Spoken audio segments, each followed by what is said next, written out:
Okay, so welcome to Mathstoria, and let's have this problem. So the area of a garden is 160 square meters. Then suppose the length of the garden is 3 meters, more than twice its width. What is the length of the garden? So we assume that the garden is in a rectangular form. So this is the width and the length. Since in the problem, the length of the garden is 3 meters, more than twice its width. So for twice its width, that's 2W. And since more than, that's plus, then 3 meters, so plus 3. Then to find the area of a rectangle, that's length times the width. Then substitute now the values. So since we have this given area, that's 160 square meters. So the area is 160, then equals, for the length, since the length is twice the width plus 3. So we have now twice the width plus 3 for the length, then times TW, so times W.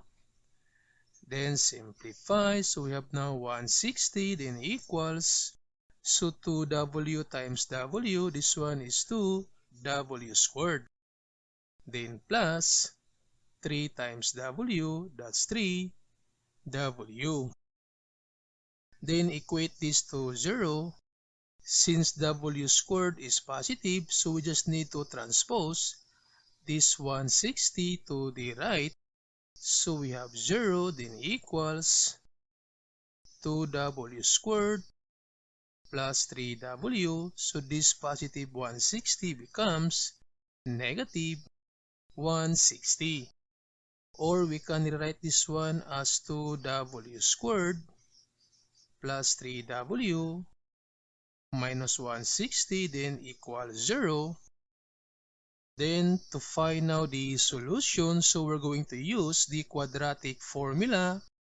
So from this quadratic equation, so A is equal to positive 2, B is positive 3, and C is negative 160.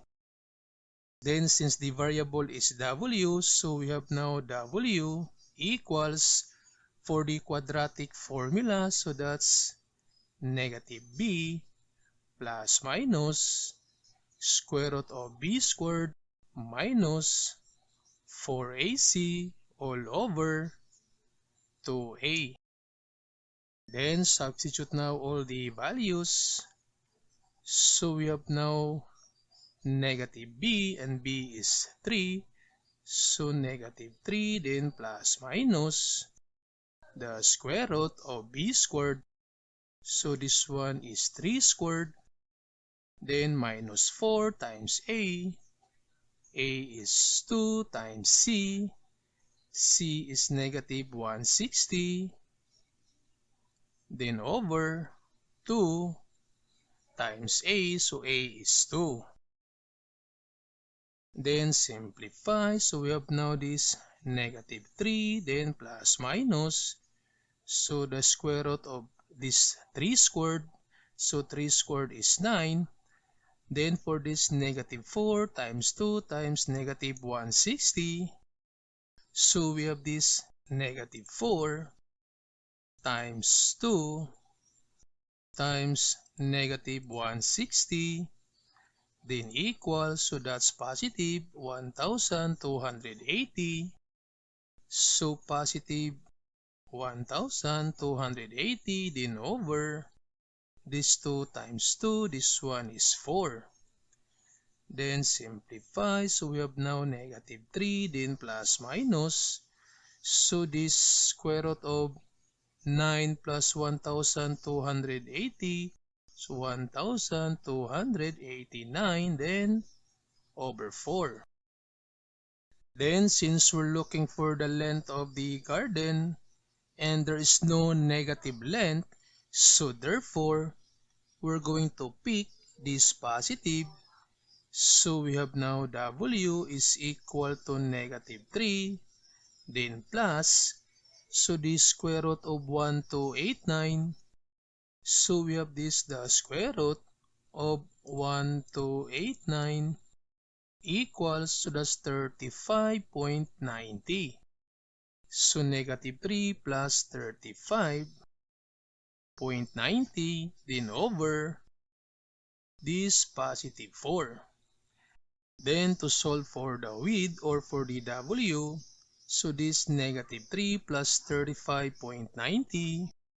So we have this negative 3 then plus this 35.90 equals, that's 32.9.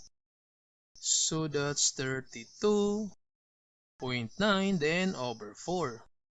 Then to solve for the width, so 32.9 divided by 4. So 32.9 then divide by 4. That's 8.23.